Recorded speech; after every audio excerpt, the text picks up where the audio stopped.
Saya ingin memperkenalkan diri terlebih dahulu. Nama saya Hananida Kamila. Di sini saya sebagai MC yang akan memandu acara dari awal hingga akhir.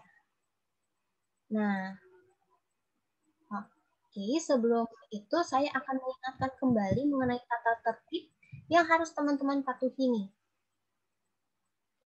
Yang pertama, peserta harus selalu menyalakan videonya dari awal hingga akhir acara. Yang kedua, pastikan teman-teman mematikan suara atau memute audio selama acara berlangsung. Yang ketiga, menggunakan format penamaan akun Zoom dengan nama lengkap _institusi. Selanjutnya, berdoa bersama dengan kepercayaan masing-masing. Dan yang terakhir, gunakanlah fitur chat box untuk berdialog. Nah, itu dia tata tertibnya, mohon untuk dipatuhi ya. Oke, kali ini izinkan saya memperkenalkan tamu kehormatan kita pada acara kali ini, yaitu pembicara kita. Yang pertama, mari kita sambut yang terhormat Ibu Novianti Rofiko, selaku Koordinator Pengawasan Isi Siaran Komisi Penyiaran Indonesia Daerah Yogyakarta. Selamat siang, Ibu. Selamat siang. Kedengaran suara saya ya? Kedengeran, Bu. Gimana, Bu, kabarnya? Alhamdulillah, luar biasa. Alhamdulillah, baik. Oke, kita beralih ya ke pembicara kedua. Nah, yang pembicara kedua ini, mari kita sambut yang terhormat Ibu Dr. Yuli Setiawati, SIPMSI, selaku dosen Ilmu Komunikasi Sekolah Tinggi Pembangunan Masyarakat Daerah APMD Yogyakarta. Selamat siang Ibu Yuli Setiawati. Selamat siang Mbak Hana. Dan gimana Bu kabarnya hari ini? Ya, puji Tuhan, baik, sehat. Alhamdulillah. Oke. Dan tak lupa saya ucapkan selamat bergabung untuk para peserta talk show pada siang hari ini. Nah, teman-teman semua, saya ingin mengingatkan kembali untuk mengisi absensi di awal dan di akhir sebagai syarat mendapatkan sertifikat. Nah, berikutnya saya akan membacakan susunan acara talk show kita hari ini. Yang pertama, agenda akan dibuka dengan doa bersama, dilanjutkan dengan menyanyikan lagu Indonesia Raya. Lalu berikutnya ada sambutan dari koordinator acara kita, yaitu Kak Michael Angelo, dan CEO The Journalist Publishing, yaitu Bapak Junior Henry Wijaya. Nah, berikutnya akan ada sesi talk show dan yang akan dipandu oleh moderator kita, dilanjutkan oleh sharing session, dan lalu ada closing statement dan akan ditutup oleh foto bersama. Oke, sebelum kita memasuki inti acara, alangkah baiknya kita berdoa sesuai agama dan kepercayaan masing-masing. Berdoa dimulai.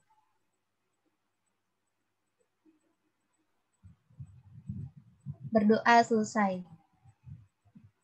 Oke. Semoga acara hari ini dapat berjalan dengan lancar dan bermanfaat bagi kita semua. Nah, kita move ya ke acara selanjutnya, yaitu menyanyikan lagu Indonesia Raya. Untuk teman-teman, marilah kita menyanyikan Indonesia Raya.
terima kasih untuk teman-teman yang sudah menyanyikan Indonesia Raya bersama-sama.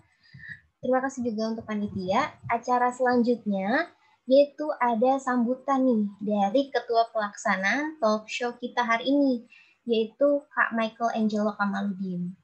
Untuk Kak Michael Angelo, dipersilahkan.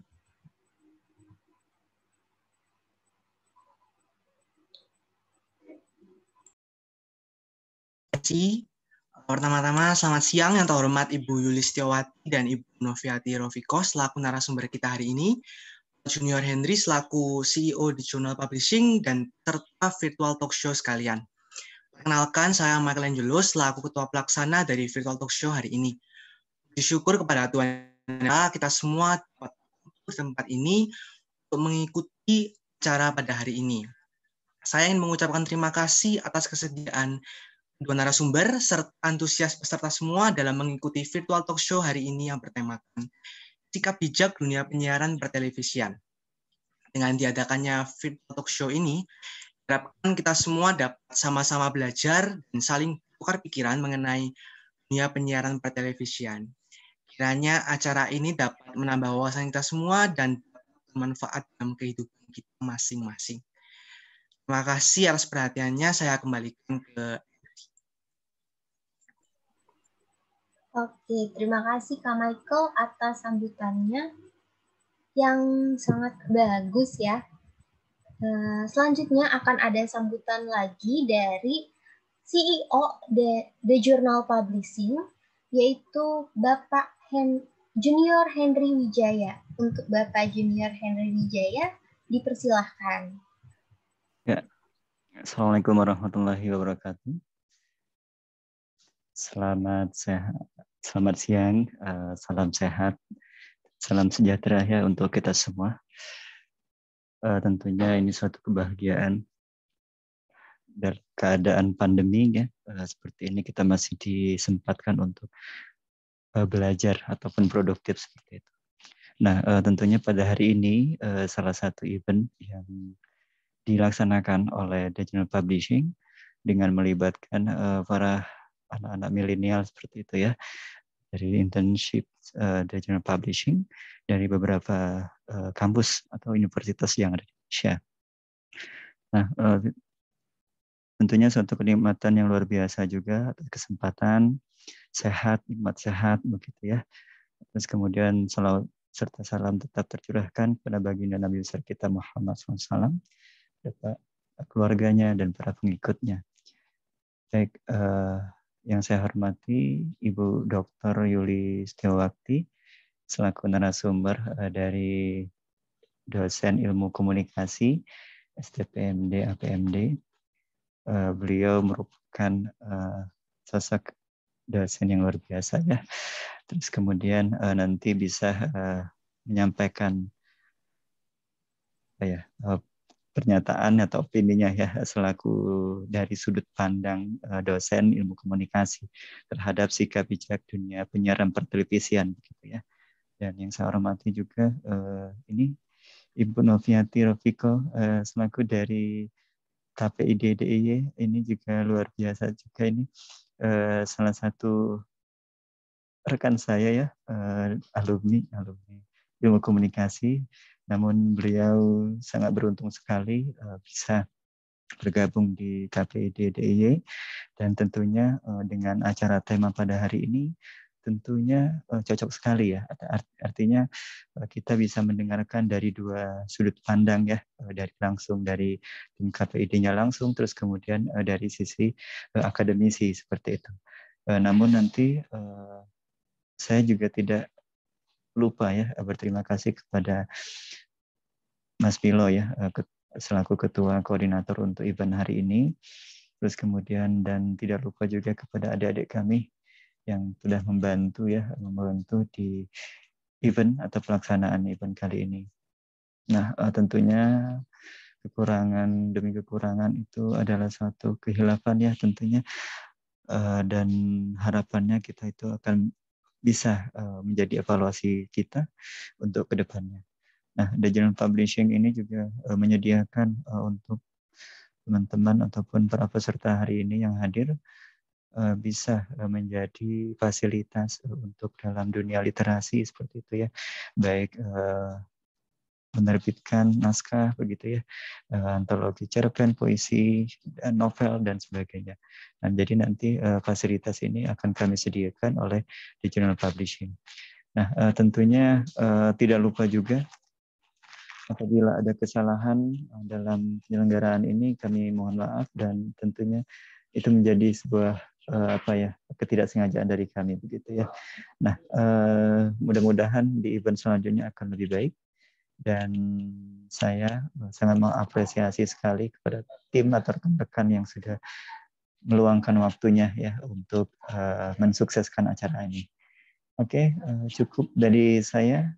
Terima kasih dan selamat mengikuti acara pada hari ini tentang sikap bijak dunia penyiaran pertelevisian, dan This is Your Book Era, merupakan tagline dari Digital Publishing. Wassalamualaikum warahmatullahi wabarakatuh. Waalaikumsalam warahmatullahi wabarakatuh.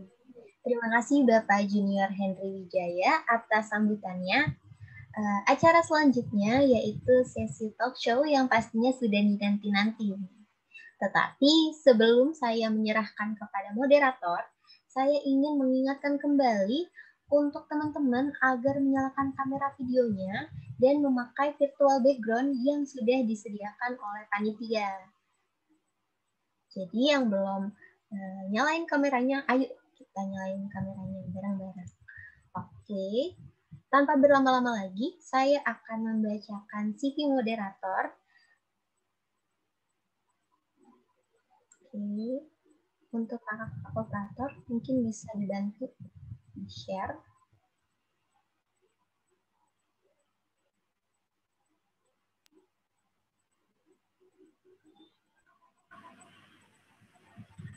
Oke, ini dia. Nah, jadi moderator kita ini nama lengkapnya itu Kak Arif Brilian Aji. Nah, Kak Arif ini adalah lulusan SMA Negeri 1 Gelagah, Banyuwangi. Sekarang sedang berkuliah di Universitas Negeri Malang. Nah, bisa dilihat di sini beberapa pengalaman organisasinya yang keren-keren. Salah satunya itu pernah menjabat sebagai staf Kementerian Seni dan Budaya pada Badan Eksekutif Mahasiswa atau BEM di Universitas Negeri Malang. Nah, langsung saja saya serahkan ke Kak Arif ya. Silakan Kak Arif. Baik, terima kasih Kak Hana. Assalamualaikum warahmatullahi wabarakatuh. Selamat siang rekan-rekan semuanya. Selamat siang Ibu Noviati Rofiko. Selamat siang Ibu Dr. Yulistiawati SIP MSI. Baik kawan-kawan, hari ini kita akan membahas topik yang sangat menarik dengan tema sikap bijak dunia penyiaran pertelevisian. Namun sebelum itu kawan-kawan, perkenankanlah saya untuk membacakan kurikulum vitae dari dua pemateri hebat kita kali ini. Pemateri pertama yaitu Ibu Noviati Rofiko. Beliau merupakan perwakilan dari KPID Yogyakarta. Adapun background pendidikan beliau yaitu ilmu komunikasi, konsentrasi, public relation di Universitas Muhammadiyah Yogyakarta. Selanjutnya, untuk pengalaman kerja dan organisasi beliau pernah aktif di PT Riau Sakti United Plantation sebagai quality monitoring. Selanjutnya, pernah menjadi sekretaris Komisi A DPM Visipol Universitas Muhammadiyah Yogyakarta, pernah menjadi Kabid Imawati IMM, dan saat ini beliau aktif sebagai anggota Majelis Pelayanan Sosial PWM DIY, aktif di Departemen Ekonomi PDNA Yogyakarta, dan aktif sebagai anggota dan staf media jaringan di Solidaritas Perempuan Yogyakarta. Selanjutnya, kurikulum vitae dari pemateri kedua kita, yaitu Ibu Dr. Yulis Setiawati SIP MSI. Beliau merupakan dosen Sekolah Tinggi Pembangunan Masyarakat Desa APMD Yogyakarta. Adapun riwayat pendidikan beliau merupakan alumni S1 Ilmu Komunikasi Universitas Gadjah Mada, alumni S2 Ilmu Komunikasi Universitas 11 Maret, dan alumni S3 Penyuluhan Pembangunan atau Pemberdayaan Masyarakat Minat Studi CSR Universitas 11 Maret. Adapun riwayat pekerjaan beliau pernah menjadi dosen Akademi Komunikasi Indonesia, pernah sebagai Sekretaris Prodi Ilmu Komunikasi STPMD APMD Yogyakarta, pernah menjadi pembantu ketua 1 bidang akademik STPMD APMD Yogyakarta, dan pernah menjadi Sekretaris BPH Yayasan Pengembangan Pendidikan 17 Yogyakarta. Beliau sudah aktif meneliti sejak tahun 2004 sampai saat ini. Kurang lebih terdapat 9 judul penelitian. Ketika kita berbicara tentang tulisan beliau sudah menerbitkan buku sejak tahun 2005. Kurang lebih beliau sudah menulis sebanyak 14 judul buku. Selain itu, beliau juga aktif menjadi pembicara di acara seminar sejak tahun 1997. Wah, luar biasa sekali ya dari materi kita hari ini. Sungguh kompeten sekali. Selanjutnya, saya ingin berbincang dengan narasumber satu kita dari KPID Yogyakarta. Selamat siang, Ibu Noviati Rofikoh. Selamat siang, Mas Arif. Iya, Bu. Yang pertama, Ibu, saya ingin menyampaikan tentang beberapa hal dan menanyakan terkait dengan Komisi Penyiaran Indonesia. Sebenarnya Komisi Penyiaran Indonesia itu apa? Bagaimana dengan sejarahnya? Ada beberapa divisi dan bidang itu apa saja? Dan program kerjanya apa saja? Saya bisa share screen ya, Mas ya? Monggo, Bu. Nah.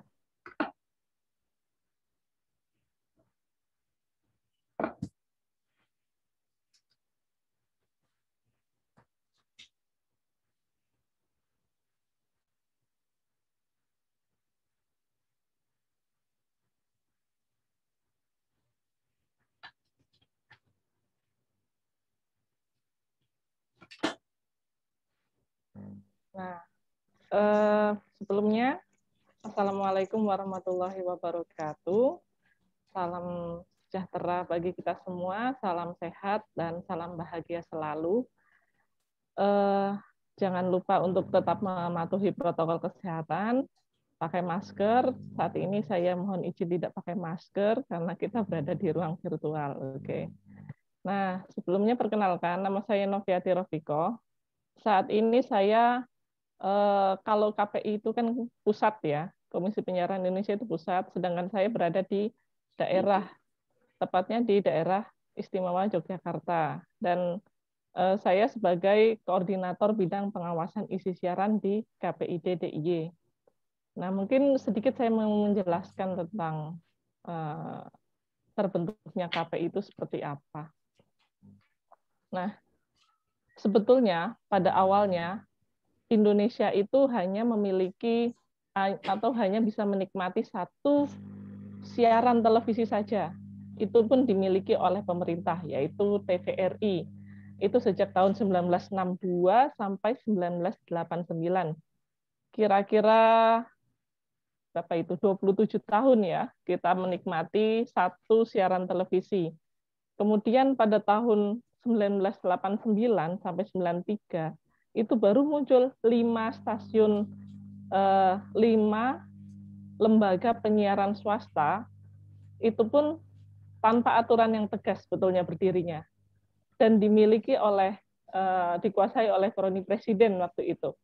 Kemudian pada tahun 1997 barulah muncul undang-undang penyiaran yang berkaitan tentang penyiaran. Namun pada undang-undang itu masih menegaskan bahwa penyiaran itu sepenuhnya dikendalikan oleh, dikuasai oleh negara dan dikendalikan oleh, dalam pengelolaannya dikendalikan oleh pemerintah. BP3N kalau nggak salah waktu itu. Kemudian setelah itu mulai pada tahun 99 itu masanya sebenarnya sejak reformasi ya, dan semangat demokrasi itu, kemudian pada tahun 99 itu Departemen Penerangan dihapus, yang tadinya penyiaran itu berada di bawah naungan Departemen Penerangan, kini setelah dihapus, penyiaran tidak lagi memiliki induk. Jadi pemerintah berpikir untuk menyusun undang-undang yang dapat memayungi penyiaran. Kemudian baru pada bulan Desember tahun 2002, yaitu Undang-Undang Nomor 32 tahun 2002 tentang penyiaran yang ini terbit, disahkan pada bulan Desember. Kemudian undang-undang inilah yang menjadi rujukan sampai sekarang dan menjadi dasar pembentukan Komisi Penyiaran Indonesia. Nah, Komisi Penyiaran Indonesia ini sifatnya independen, bebas dari campur tangan pemodal dan kepentingan kekuasaan. Jadi kalau dulu lembaga penyiaran itu dikuasai oleh pemerintah sepenuhnya, dikuasai oleh negara dan hanya untuk kepentingan pemerintah, tapi sekarang tidak hanya digunakan tidak ada campur tangan kekuasaan di sana gitu. Kekuasaan yang di sini yang dimaksud adalah dominasi dari pemerintah ya. Nah, ini visinya KPI sebetulnya. Mulia sekali ya, terwujudnya sistem penyiaran nasional yang berkeadilan dan bermartabat untuk dimanfaatkan sebesar-besarnya bagi kesejahteraan masyarakat. Ini belajar sepenuhnya dari undang-undang sebelumnya, yaitu tahun 97, bahwa masyarakat tidak memiliki porsi atas penyiaran. Maka di Undang-Undang Nomor 32 tahun 2002, semangatnya itu sudah sangat berbeda. Sudah sangat berpikir untuk kepentingan masyarakat dan kepentingan umum gitu. Dalam Undang-Undang 2002 itu juga mengangkat diversity of content dan diversity of ownership. Jadi di sana itu walaupun secara kepemilikan pemerintah itu masih menguasai frekuensi itu sebetulnya kan milik publik ya, tapi sangat terbatas. Jadi yang mau membuat atau mendirikan lembaga penyiaran itu harus berebut frekuensi itu. Makanya yang mengatur itu sekarang adalah pemerintah. Tapi kalau untuk pengawasan itu adalah KPI. Nah, di struktur KPI itu seperti apa sih? Kalau pusat itu ada 9 orang komisioner. 9 orang komisioner, kalau daerah itu ada 7 orang. Nah, pemilihannya itu sudah diatur dalam undang-undang juga.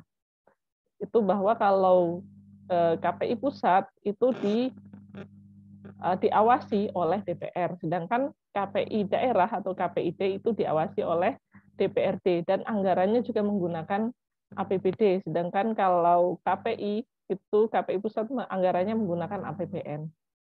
Nah, untuk strukturnya dari 9 orang komisioner itu ada ketua, ada wakil, kemudian ada bidang kelembagaan. Nah, bidang kelembagaan ini fungsinya atau tugasnya itu untuk hubungan antar kelembagaan ya. Kemudian koordinasi serta untuk pengembangan kepentingan KPI. Kemudian bidang pengawasan isi siaran. Nah, bidang pengawasan isi siaran sebetulnya yang roh utamanya dari KPI ya. Roh utamanya dari KPI ya, itu ada di isi siaran, pengawasan isi siaran. Tugasnya apa? Sehari-harinya kegiatannya itu pemantauan isi siaran pasti. Kalau KPI pusat saya tidak tahu ya. KPI pusat itu jelas punya staf yang sangat banyak, sehingga untuk pemantauan dia lebih efektif lah gitu. Tapi kalau di daerah, setiap daerah pun masing-masing. Kalau di DIY sendiri ada sekitar 13 TV swasta yang perlu diawasi. Kemudian belum lagi TV komunitas, juga TV lokal ya perlu diawasi. Sedangkan alat pemantaunya itu hanya ada 5. Dalam sehari itu bisa merekam 5 televisi saja. 5 televisi, dan 2 untuk radio. Padahal radio di DIY itu untuk radio komunitas saja ya, radio lokal, radio komunitas itu ada 25. Kalau untuk swasta ada sekitar totalnya ada sekitar 60 radio di DIY. Itu untuk radio, tapi alat pemantaunya itu hanya ada 2. Kemudian kalau TV itu hanya ada 5. Nah, itu sangat terbatas sekali ya dari segi infrastruktur ya. Dari segi alat kita sangat terbatas, sehingga kita perlu inovasi-inovasi lain yang bagaimana caranya supaya bisa tetap memantau, tapi tidak caranya supaya bisa memantau dan bisa memberikan pemantauan terus kepada lembaga penyiaran gitu. Nyemprit-nyemprit lembaga penyiaran lah supaya tayangannya itu sesuai dengan aturan. Nah, kemudian pengaduan, kalau ada aduan dari masyarakat itu juga ditujukannya ke bidang pengawasan isi siaran. Ada keluhan apapun itu mengenai lembaga penyiaran ya melalui pengawasan isi siaran. Kemudian yang melakukan literasi media juga diampu oleh pengawasan isi siaran. Kemudian ada satu lagi bidang, yaitu bidang pengelolaan struktur dan sistem siaran. Nah, kalau dulu namanya bidang perizinan ya, perizinan. Tapi karena sekarang itu perizinan itu hanya melalui Kominfo, yang berhak mengeluarkan izin lembaga penyiaran itu adalah Kominfo. Tapi untuk melalui prosesnya itu KPI atau KPID juga harus melalui KPI untuk sebagai rekomendasi. Jadi harus tetap ada rekomendasi dari KPI. Kalau nggak ada itu, nggak ada rekomendasi juga nggak bisa melanjutkan izin ke Kominfo. Kemudian untuk urusan industri dan bisnis penyiaran itu dipegang oleh pengelolaan struktur dan sistem siaran. Itu untuk di semua daerah sama ya strukturnya seperti itu. Ada 3 bidang. Nah, kewenangan dari KPI itu apa?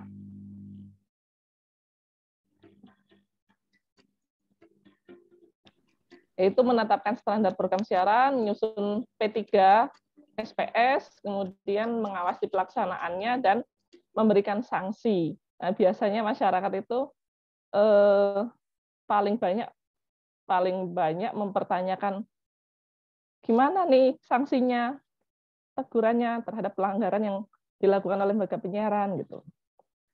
Sedangkan lembaga penyiaran itu memang harus taat dan patuh dengan Undang-Undang Penyiaran Nomor 32 Tahun 2002, juga P3 SPS yang disusun oleh KPI. Yang terbaru yaitu 2012. P3 SPS itu pedoman perilaku penyiaran dan standar program siaran. Kita singkatnya P3 SPS. Itu yang paling wajib diikuti atau dipatuhi oleh lembaga penyiaran. Nah, ini berkaitan tentang saksi tadi ya, sanksi. Maunya mungkin sanksinya itu yang lebih keras gitu ya, lebih tegas gitu. Tapi sanksi yang bisa dikenakan yang diberikan oleh KPI kepada lembaga penyiaran yaitu ada beberapa. Yaitu berupa teguran tertulis, kemudian penghentian sementara mata acara yang bermasalah, tapi itu pun setelah melalui tahap tertentu. Tahap tertentu ini bisa pemanggilan, bisa klarifikasi, bisa lain sebagainya. Kemudian pembatasan durasi dan waktu siaran. Kemudian denda administratif, tapi denda administratif ini kalau dalam P3 SPS itu hanya berupa kalau produknya iklan ya. Kalau iklan itu baru ada denda administratifnya. Misalnya penayangan iklan rokok di luar jam yang telah ditentukan, itu akan dikenai denda seberapa. Misal kalau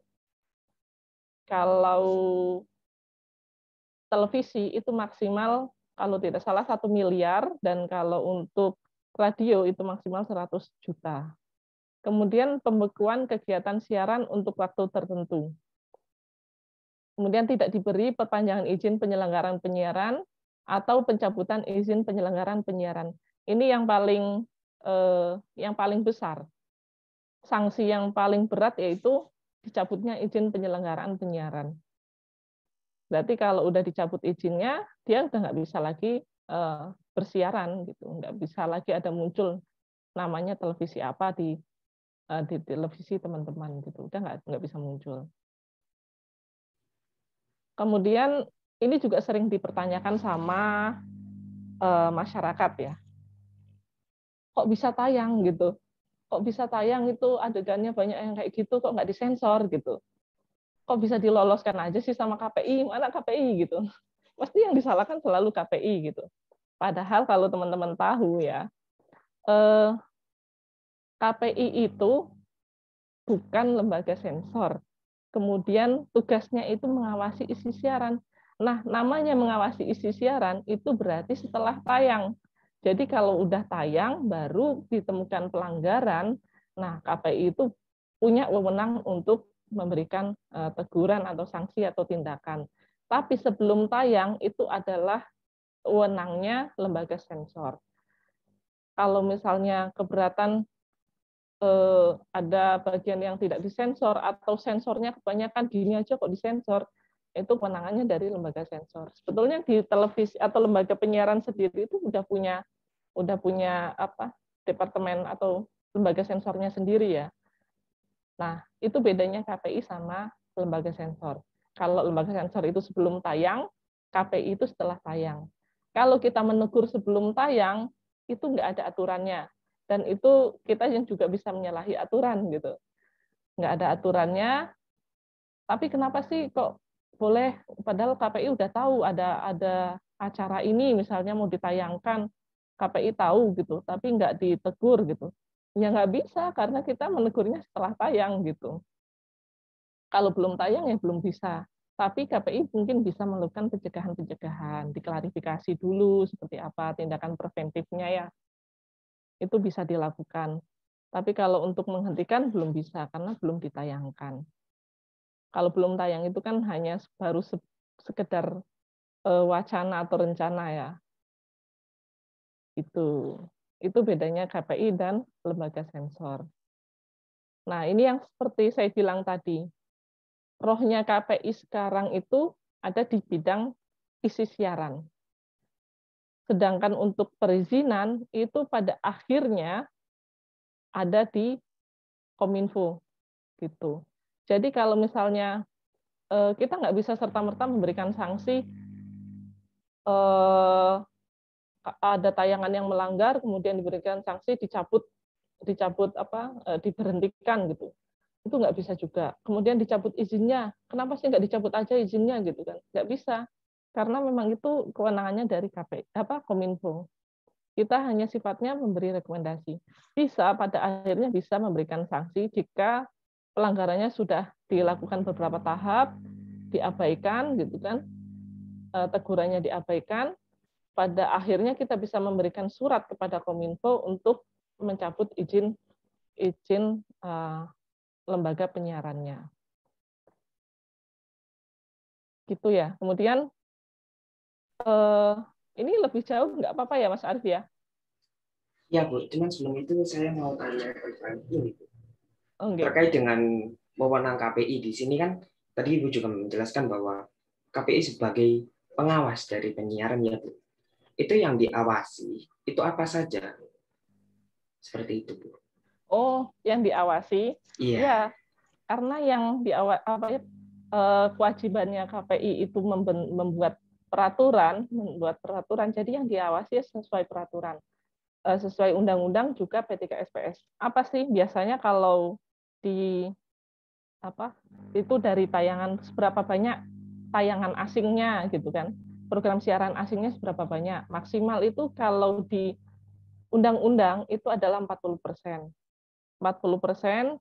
maksimal dari tayangan asing, program siaran asing. Kemudian kalau ada juga ketentuan untuk di daerah itu ada namanya program siaran lokal. Nah, itu minimal 10% lembaga penyiaran wajib menayangkan program siaran lokal. kalau saya ceritakan faktanya di DIY aja ya. Di DIY itu masih ada lembaga penyiaran yang tidak mematuhi 10% itu tadi, siaran lokal. Jadi maunya tayangan nasional terus gitu kan yang ditayangkan. Padahal banyak hal-hal yang penting, yang urgent ditayangkan untuk di tayangan lokal. Kenapa? Kalau saya juga berpesan kepada teman-teman, tontonlah tayangan lokal gitu. Karena tayangan lokal, siaran lokal itu jelas ada unsur edukasinya. Jelas karena memuat potensi lokal gitu kan, budaya dan lain sebagainya. Kalau untuk nasional itu banyak sekali pengaruh-pengaruh yang masuk. Kemudian program siaran asing itu yang 40% itu juga sering banget KPI menegur. Ada beberapa lembaga penyiaran lah yang mendapat teguran dari KPI karena tayangannya itu misalnya India terus seharian dari pagi sampai malam itu tayangannya India terus gitu kan. Nah, itu ditegur oleh KPI bahkan sampai 80%, 60%, lebih dari 60% itu program siaran asingnya. Kemudian ada yang isinya tuh kartun terus, tapi kartunya juga kartun asing gitu. Kartun asing. Nah, itu juga mendapat teguran. Kemudian kalau di Yogyakarta, ini satu-satunya daerah yang punya perda penyiaran namanya. Satu-satunya di Indonesia yang punya perda penyiaran. Yaitu perda nomor 13 tahun 2016. Itu tentang penyelenggaraan penyiaran. Nah, itu ada kewajiban lembaga penyiaran yang bersiaran di Yogyakarta itu wajib ada satu program berbahasa Jawa. Nah, ini sangat istimewa sekali, emang sangat istimewa sekali. Kenapa kita mulai melihatlah ya, sekarang ini kultur atau budaya bahasa itu sangat mulai kering ya di generasi sekarang. Makanya adanya program bahasa Jawa dalam lembaga penyiaran ini menjadi sangat penting untuk menguatkan kembali bahasa lokal. Selain itu, dalam aturannya, dalam undang-undang itu setiap kalau di Perda itu setiap lembaga penyiaran yang bersiaran di Yogyakarta, baik itu televisi maupun radio, itu wajib memiliki studio atau memiliki tempat produksi di Yogyakarta. Itu untuk yang berkaitan dengan Perda tadi ya. Jadi kalau dia televisi nasional, punya kalau kita sebutnya stasiun SSJ ya, sistem stasiun jaringan. Jadi dia bisa punya di beberapa daerah itu dia punya televisi. Nah, kalau mau berdiri di Yogyakarta, mau tetap bersiaran di Yogyakarta, ya dia harus punya kantor di Yogyakarta. Gitu. Itu berkah dari Perda gitu. Jadi kenapa mereka wajib mendirikan kantor di Yogyakarta itu ya supaya dia bisa memanfaatkan tenaga kerjanya, SDM-nya itu dari lokal gitu kan. Tidak semuanya Jakarta sentris gitu. Maunya memang kalau kita biarkan lembaga penyiaran ya maunya Jakarta sentris sekali gitu kan. Semuanya berpusat di nasional di Jakarta gitu sebagai ibu kotanya, sebagai tempat terbesarnya berdirinya lembaga penyiaran itu gitu. Nah, itu tadi sebagian yang kita awasi gitu. Tidak hanya mungkin selain dari P3 SPS dan Undang-Undang Penyiaran, itu juga kita memperhatikan undang-undang yang lainnya yang berkaitan. Misalnya Undang-Undang Perlindungan Anak misalnya. Itu juga kan dalam Undang-Undang Penyiaran juga ada mengatur tentang hak anak gitu.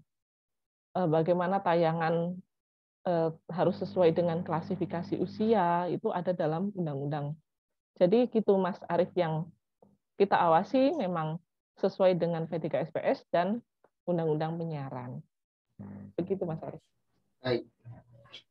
Kemudian terkait dengan penyiaran, jenis siarannya seperti apa? Tentunya kan pasti ada kriteria dari regulasi yang ada, dari peraturan yang ada. Lantas, apabila masih banyak atau masih terdapat lembaga penyiaran tertentu yang siarannya itu tidak pantas untuk ditonton atau dari penyiaran tersebut melanggar, lantas bagaimana sikap bijak dari KPI apabila ada pelanggaran tersebut, dan bagaimana cara mengantisipasi agar pelanggaran tersebut tidak terjadi lagi, Bu? Oke, jadi kalau ada pelanggaran, gimana cara KPI menindak itu gitu ya? Nah, karena tadi kita itu utamanya adalah pengawasan isi siaran, banyak sekali pelanggaran-pelanggaran yang ditemukan dilakukan oleh lembaga penyiaran, televisi khususnya. Itu pertama, banyak ya masing-masing caranya. Mungkin kalau misalnya itu berat gitu, kita langsung berikan teguran tertulis. Tapi setelah itu pun kita minta klarifikasi lagi. Kita berikan teguran tertulis, kemudian kita minta klarifikasi sebetulnya seperti apa, kemudian itu baru kita kaji lagi. Karena untuk memberikan surat teguran itu pun, itu di undang-undang itu diatur bahwa teguran pertama itu dan teguran kedua itu minimal jaraknya ada 7 hari ya, 7 hari setelah penayangan gitu, setelah teguran dilayangkan gitu. Nah, kemudian setelah diberikan teguran kedua pun masih diabaikan, baru diberikan tahap selanjutnya, bisa penghentian isi siaran, atau kalau kita lihat contoh kasus yang baru-baru ini aja ya, viral lah ya, sempat viral ya. Ya, nih yang sempat viral. Oh, saya belum ganti fotonya, ini niatnya mau tak ganti fotonya. Nah, ini sempat viral, kemudian sama KPI itu diberikan teguran dan dipanggil, kemudian dari pihak Indosiar itu mengklarifikasi, kemudian diberikan penghentian sementara karena Indosiar itu berjanji bersedia untuk mengganti pemain. Tapi setelah dikaji lagi sama KPI gitu kan, sudah diberikan penghentian sementara, setelah dikaji lagi, KPI kemudian meminta kepada Indosiar untuk menghentikan atau mengkoreksi sinetron ini ceritanya, karena yang dipermasalahkan tidak hanya pemainnya ya, tapi keseluruhan isi cerita gitu. Karena dalam ceritanya itu juga ada melanggar dari ketentuan P3SPS, yaitu mengenai tentang hak anak gitu. Nah, ini yang sempat viral. Kemudian sanksi-sanksi yang sudah dilayangkan oleh KPI itu apa aja? Ini ada tuh bahkan di situs yang di tayangan yang televisi yang kita anggap itu program jurnalis, itu pun mendapat teguran dari KPI, yaitu dari TV One. TV One mendapat teguran KPI karena di situ ada mengangkat cerita salah satu strategi untuk mempromosikan rokok gitu. KPI menganggap itu sebagai salah satu upaya untuk mempromosikan rokok. Kemudian diberikan teguran. Nah, biasanya setelah diberikan teguran pertama, kalau diabaikan, itu diberikan teguran kedua, itu biasanya lembaga penyiaran itu sudah patuh gitu. Nggak mau memperpanjang lagi, karena resikonya berat juga gitu. Resikonya berat. Kecuali dulu sempat alot, ada lembaga penyiaran yang menayangkan kampanye politik. Kita sebutnya kampanye politik, soalnya dia ini menyiarkan lagu kebangsaan partainya gitu kan secara intens di televisi gitu. Nah, itu sempat alot dengan KPI urusannya, bahkan sampai ke PT UN juga gitu. Tapi karena itu bersangkutan dengan partai politik, jadi kita juga menyerahkan ke KPU, gitu, ke KPU juga. Jadi kita tidak hanya berjalan sendiri ya, kita juga berjalan dengan lembaga lain yang beririsan. Nah, itu karena kita serahkan ke KPU, ya sampai sekarang mungkin teman-teman masih tahu ya kelanjutannya seperti apa gitu. Masih tayang gitu ya ternyata gitu. Iya, Bu. Artinya dalam mengingatkan atau memberikan sanksi terhadap lembaga penyiaran, KPI tentunya perlu kajian khusus begitu kurang lebih ya, Bu. Iya. Ini yang terakhir mungkin, sementara kawan-kawan selalu menanyakan bagaimana sikap bijak yang harusnya dilakukan, sikap bijak baik dari penonton, dari lembaga penyiaran, maupun dari KPI sendiri, guna menciptakan iklim penyiaran yang baik. Bagaimana menurut Ibu? Kalau sikap bijak atau peran serta dari, nah ini saya bikin ya, peran serta dari kita semua itu sepertinya seperti apa kita bersikap bijak atas lembaga penyiaran ini gitu. KPI dan KPID itu tidak bisa bekerja sendiri. Kalau KPID jelas nggak bisa bekerja sendiri karena alat pemantauannya itu terbatas sekali ya. Nah, kami juga mengharapkan peran serta dari masyarakat untuk selalu mengawasi lembaga penyiaran. Kalau mau televisinya itu informasinya sehat, informasinya bagus, sedangkan kalau KPI itu banyak sekali aturan-aturan yang membenturkan gitu. Ya justru masyarakat, karena kemarin suara masyarakat itu banyak banget ya hadir dari semua kalangan, sehingga akhirnya salah satu sinetron itu berhenti karena mereka menyadari percuma toh membuat tayangan yang ditolak sama masyarakat, apa nggak bakalan ditonton juga gitu kan. Nah makanya kalau saya percaya gerakan masyarakat Indonesia ini semangatnya kan gotong royong ya. Kalau ada tayangan yang tidak bagus ya kita laporkan sama-sama gitu.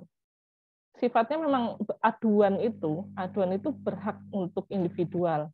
Semua orang itu berhak mengadu. Tapi kalau saran saya gitu, ketika teman-teman menemukan tayangan yang tidak sesuai dengan norma yang berlaku atau tidak sesuai dengan aturan, melakukan pelanggaran, itu buatlah surat resmi secara tertulis mengatasnamakan lembaga. Karena kalau personal itu kan sendiri ya, suaranya kurang kuat. Tapi kalau atas nama lembaga itu suaranya sangat kuat gitu. Nah, kalau teman-teman mahasiswa bergabung misalnya, teman-teman mahasiswa ini kan sebagai tombak utama gitu ya, kesehatan negara kita gitu. Kalau mahasiswa udah ngomong misalnya, ya udah langsung didengarkan gitu kan. Takut lembaga penyiaran juga gitu. Dikiranya nggak takut gitu. Mereka rugi mengeluarkan uang banyak untuk menyelesaikan salah satu kasus saja gitu, sangat merugikan. Bahkan yang kasusnya sampai ke PT UN itu pun membuat saham dari lembaga penyiaran tersebut turun gitu. Kalau sahamnya turun itu kerugiannya sangat jelas gitu. Nah, itu ya saran saya untuk kita sama-sama mengawasi ya. Kita sama-sama mengawasi, masyarakat itu berhak mengawasi KPI, juga berhak mengawasi lembaga penyiaran. Itu. Kalau KPI itu kan mengawasinya lembaga penyiarannya aja. Tapi kalau masyarakat itu dua sisi gitu. Semuanya bisa gitu. Gitu Mas Arief. Oh, baik, Bu. Artinya kawan-kawan semuanya kita harus bijak dalam mengambil sikap. Ketika kita menjadi penonton, bagaimana sikap kita untuk memilih tontonan? Bagaimana cara kita untuk melaporkan tontonan apabila kita rasa hal tersebut tidak layak? Dari KPI sendiri, KPI akan terus melakukan koreksi dan memantau penyiaran di Indonesia seperti apa. Begitu pula, hal ini nantinya akan diterima oleh lembaga penyiaran. Lembaga penyiaran akan mengerti siaran mana saja yang bisa ditampilkan. Ya. Baik, terima kasih Ibu Noviati. Selanjutnya saya ingin berbincang dengan Ibu Dr. Yulistiawati, SIP MSI. Selamat siang, Ibu. Selamat siang, Mas Arief. Ya. Selamat siang, Mbak Rofiko. Salam kenal. Selamat siang, salam kenal Bu Dr. Yuli. Saya grogi lah, Bu. Gimana? Saya grogi. Ini Oh. berdampingan sama jenengan tuh saya grogi juga. Baik, Ibu. Saya ingin bertanya terkait dari sudut pandang ilmu komunikasi. Apabila kita melihat penyiaran, apa saja manfaat penyiaran jika ditinjau dari ilmu komunikasi, Bu? Baik, terima kasih Mas Arief ya. Tadi kan sudah dijelaskan itu oleh Ibu Rofiko ya tentang bagaimana penyiaran, apa yang diawasi. Nah, kalau dari sisi ilmu komunikasi itu sebetulnya penyiaran itu memiliki fungsi dan manfaat yang sangat luar biasa ya. Yang dimana fungsi itu sebetulnya mulia semua menurut saya gitu ya. Ya mendidik, menghibur, kontrol sosial gitu kan. Kemudian apa namanya? Fungsi hiburan ya. Tetapi pada kenyataannya kadang yang terjadi disfungsional gitu. Sehingga kemanfaatannya yang seharusnya itu mendidik menjadi tidak mendidik. Yang seharusnya menghibur tak malah menjerumuskan kan gitu kan. Jadi itu namanya disfungsional kan gitu. Itu yang terjadi yang saya lihat sekarang ya. Kalau kami dari sisi ilmu komunikasi selalu melihat bagaimana televisi misalnya atau radio itu menjalankan fungsinya, bagaimana televisi dan radio itu memberikan manfaat kepada masyarakat, itu yang kami lihat. Gitu Mas. Baik, Ibu. Selanjutnya, kalau kita berbicara terkait dengan informasi yang seperti apa yang dianggap ideal untuk disampaikan di lembaga penyiaran? Ya, kalau kita berbicara informasi yang mengedukasi ya pastinya gitu kan. Informasi yang baik adalah informasi yang mengedukasi masyarakat. Informasi yang memberikan wawasan kepada masyarakat. Namanya informatif pasti memberikan pembelajaran gitu kan. Memberikan pembelajaran kepada masyarakat. Supaya masyarakat itu lebih aware gitu kan, lebih sadar, lebih tahu gitu, dan menjadi lebih apa namanya, lebih terampil, lebih paham. Itu yang tadi saya katakan fungsi yang seharusnya gitu kan, fungsi kalau jika itu fungsi informasi ya informasi yang mengedukasi gitu ya, informasi yang mengedukasi masyarakat. Cuma masalahnya sekarang banyak. Makanya tadi saya lihat kasus-kasus yang ditangani KPI atau KPID itu adalah kasus-kasus yang sebetulnya kan berawal dari disfungsional tadi, gitu kan? Berawal dari tidak berfungsinya lembaga penyiaran seperti yang seharusnya mereka jalankan, gitu. Sehingga muncul kritik, muncul aduan, gitu kan? Aduan kepada KPI maupun KPID, itu Mas. Baik, Bu. Selanjutnya, Bu, apabila kita menilai mungkin beberapa audiens ada yang mengkritisi terkait dengan penyiaran, terutama selalu mengkritisi KPID seperti itu, KPI, Komisi Penyiaran, mengkritisi lembaga penyiaran. Kalau menurut Ibu sendiri, mungkin untuk saran dan masukan bagi kawan-kawan, bagaimana sikap yang seharusnya dilakukan oleh audiens guna menyaring informasi atau jenis tayangan, sebab kadang susah untuk dibedakan mana berita yang hoax, mana yang bukan, mana informasi yang benar dan tidak, seperti itu. Dan lebih-lebih untuk mengkritisi, bagaimana cara mengkritisi yang bijak. Kalau menurut Ibu Yuli, bagaimana? Baik, kalau kita bicara tentang dunia pertelevisian ya, itu saya melihatnya semacam lingkaran setan gitu ya. Jadi dari mana ya kita mau memutus tali atau mata rantai dari ketidakbenaran atau kekacauan gitu kan. Dari mana gitu. Karena apa? Karena lembaga penyiaran itu sangat hegemonik ya. Lembaga penyiaran itu sangat hegemonik. Kita tahu semua bahwa lembaga penyiaran itu siapa pemiliknya gitu. Ya, pemiliknya adalah para pemilik modal yang kuat. Kalau dulu orang mengatakan konglomerat, gitu kan, maka ada istilah konglomerasi pers waktu itu. Ya, zaman ya kan ada istilah itu. Karena apa? Karena didominasi oleh para pemilik modal dan itu adalah konglomerat besar di Indonesia, gitu. Kemudian tahun dari ke sini, kemudian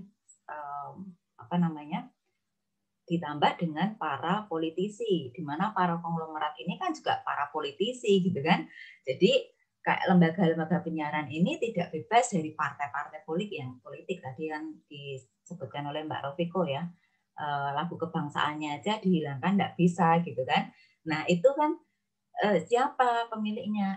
Nah, kalau kita sebagai audiens, saya ini memposisikan diri sebagai masyarakat gitu ya, sebagai masyarakat, sebagai audiens. Saya kalau mau menghadang hegemoni media, saya kayaknya nggak kuat gitu kan. Gitu ya, kayaknya nggak kuat banget gitu. Karena apa? Sangat hegemonik gitu. Belum lagi mereka sudah modalnya besar gitu kan, ya, dengan berbagai ketenarannya itu luar biasa gitu menurut saya. Nah, satu-satunya jalan Mas ya, dan teman-teman semua yang bisa kita lakukan adalah melakukan literasi media. Jadilah audiens yang cerdas, ya. Jadilah audiens yang cerdas. Jadilah audiens yang proaktif. Gitu. Proaktif terhadap apa? Atau cerdas terhadap apa? Terhadap kebutuhan kita sebagai audiens. Gitu. Kita ini sebenarnya butuh apa sih ketika kita berhadapan dengan lembaga penyiaran gitu ya, dengan televisi? Ya kalau di ilmu komunikasi ada berbagai macam teori ya, Mbak Rofiko dulu lulusan ilmu komunikasi juga ya. Ada banyak teori ya, banyak teori yang ada teori yang mengatakan media itu sangat powerful. Kalau media powerful berarti audiensnya pasif gitu kan. Kalau audiens pasif berarti audiens itu disekoi apa aja mau gitu kan. Ya, mau dan dampaknya pasti jauh lebih besar. Tetapi ketika pendidikan sudah meningkat, daya kritis masyarakat meningkat, maka ada muncul teori yang lain, uses and gratification misalnya, itu mengatakan enggak, audiens itu enggak pasif kok, audiens itu aktif, gitu ya. Aktif untuk apa? Aktif untuk memenuhi kebutuhannya. Jadi dia mengkonsumsi media itu dalam rangka memenuhi kebutuhan, gitu. Kalau dia nggak butuh ya nggak nonton, gitu kan. Harusnya kan seperti itu ya sikap bijaknya kan. Tidak semua ditonton, kan? Semua diterima, gitu.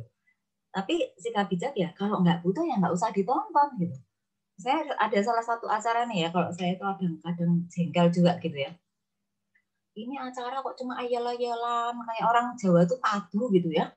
Ya, ngapain ya? Kalau saya nonton kok kayaknya saya tambah mumet ya, gitu kan?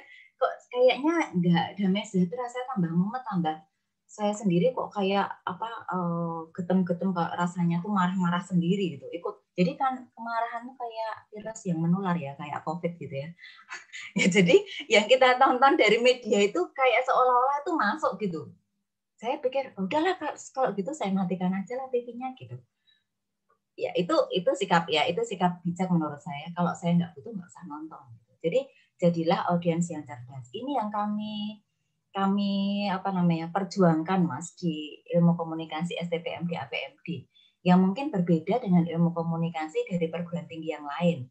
Jadi kalau ilmu komunikasi perguruan tinggi yang lain itu banyak berbicara tentang bagaimana media apalagi sekarang kan media digital ya yang lebih banyak dibicarakan.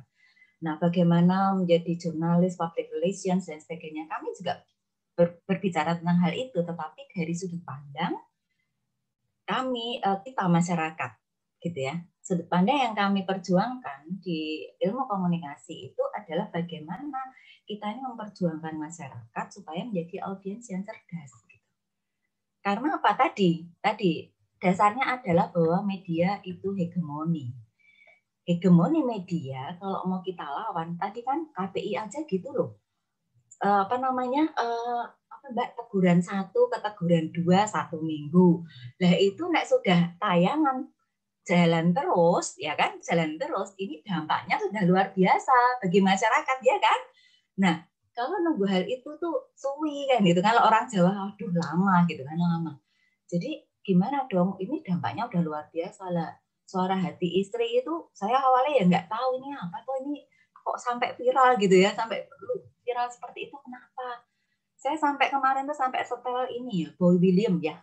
Ya, ketika Boy William itu mewawancarai si aktrisnya ini ya, pemeran sinetron yang jadi istri ketiga ini, saya sampai lihat apa sih? Oh, jadi sebetulnya memang banyak kesalahan yang dilakukan oleh production house dan media penyiaran yang menyiarkan sinetron itu gitu kan. Nah, kalau ini kita tidak menjaga nih, kalau orang Jawa kita tidak menjaga bagaimana masyarakat itu memiliki literasi media yang baik, bagaimana masyarakat itu menjadi audiens yang cerdas gitu kan. Nah, ini yang membahayakan. Makanya hadirnya KPI sebetulnya menurut saya bagus ya. Ini bagian dari masyarakat kan gitu kan. Ya, karena sifatnya independen kan. Independen ya. Bagian dari masyarakat dan menjadi tempat bagi masyarakat untuk melakukan pengaduan-pengaduan. Tetapi karena KPI ini juga ada aturannya, ya ada aturannya yang tadi sudah disampaikan oleh Mbak Rofiko. Ya, saya pikir kita jadi berburu nih, ya apa namanya berburu dengan apa ya kayak bersaing dengan dampak yang luar biasa itu yang bisa ditimbulkan oleh media penyiaran, dan itu masalah waktu, gitu kan ya, itu masalah waktu, dan itu kalau sudah ditonton oleh sekian juta orang, berapa dampak?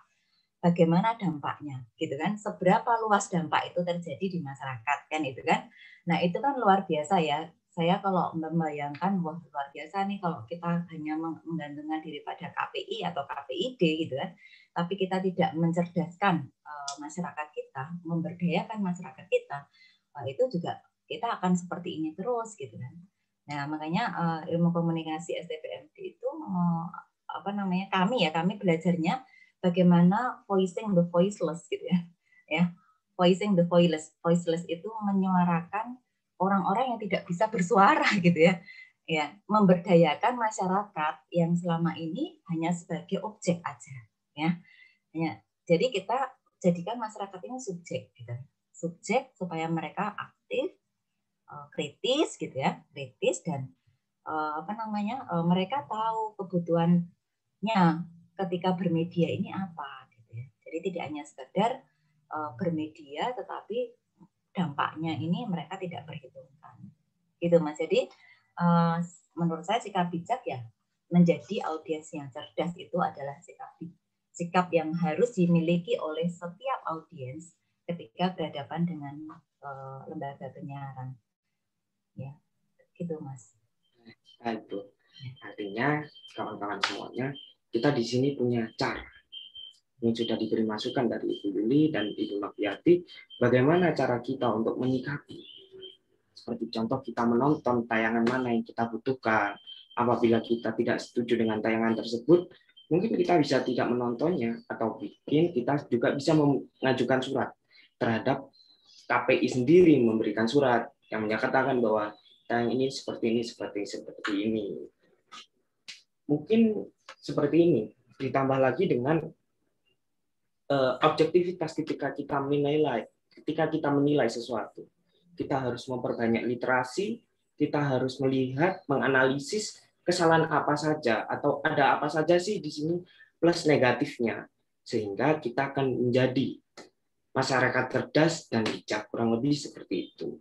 Selanjutnya yaitu langsung di sesi tanya jawab kawan-kawan. Ini kami panitia sudah mengumpulkan pertanyaan Bapak Ibu dari Google Form. Kurang lebih awalnya ada 18 pertanyaan, tetapi karena ada pertanyaan yang mirip sehingga kami jadikan satu, jumlahnya menjadi 7 pertanyaan. Pertanyaan pertama, bagaimana upaya penyelesaian pemberitaan yang membuka identitas dari korban, khususnya anak, atas jika dia menjadi korban dari tindak kejahatan, misalnya seperti ini, terkait dengan anak yang dilecehkan atau apa, ketika dia ditampilkan untuk identitasnya kan sesuatu yang tidak pantas. Bagaimana menurut Bu Noviati?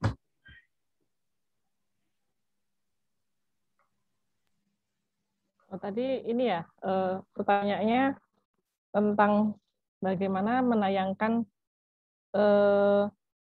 korban atau anak yang menjadi korban dalam televisi gitu ya, tayangan televisi. Iya, Bu.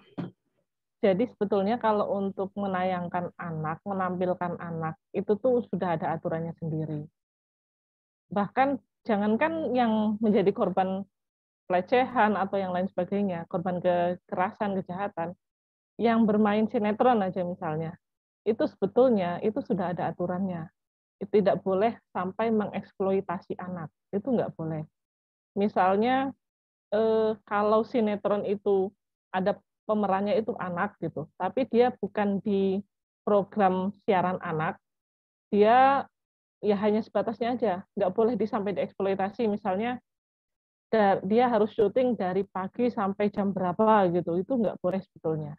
Karena anak, apalagi masa anak-anak itu punya hak bermain, hak untuk pengembangan dirinya di yang lain gitu kan, hak untuk istirahat gitu kan. Anak kekuatan daya kuatnya itu seberapa sih gitu kan? Dia lebih banyak membutuhkan istirahat daripada orang dewasa gitu kan. Nah, itu sebenarnya dalam undang-undang kita, dalam P3SPS itu sudah diatur gitu. Apalagi kalau dia merupakan korban gitu, merupakan korban dari kekerasan. Tentu jelas kalau dalam, saya sering ya baca kalau di platform-platform berita online gitu ya, itu sering menyebutkan sampai ke alamatnya, sampai detailnya alamatnya di mana gitu. Kalau menurut saya itu malah justru victim blaming gitu kan. Dia justru menyakiti lagi korban gitu kan. Dengan buat apa gitu memberitahukan sampai ke alamat-alamatnya. Nah, kalau televisi tadi juga gimana kita membedakan berita ini benar atau hoax. Beruntungnya televisi itu lebih banyak proses penyaringannya kalau menurut saya. Dia ada tahap bahkan sampai disensor dulu bagian mana yang perlu disensor gitu kan. Sampai ke bagian redaksi itu seperti apa gitu, sampai tahapnya tayang. Coba kalau teman-teman perhatikan ya, kalau terjadi bencana aja, kalau terjadi bencana misalnya pesawat jatuh gitu, misalnya ada terjadi bencana pesawat jatuh, mungkin televisi itu tidak selalu langsung update gitu, tapi dia butuh beberapa kali penyaringan. Sedangkan kalau platform apalagi yang online gitu kan, berita online itu dalam hitungan detik pesawatnya baru jatuh langsung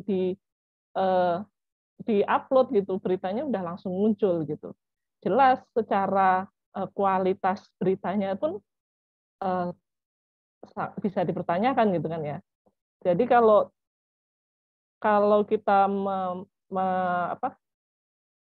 ingin mendengarkan informasi yang lebih faktual, kalau menurut saya di televisi. Pasti teman-teman juga menunggu dari berita televisi gitu.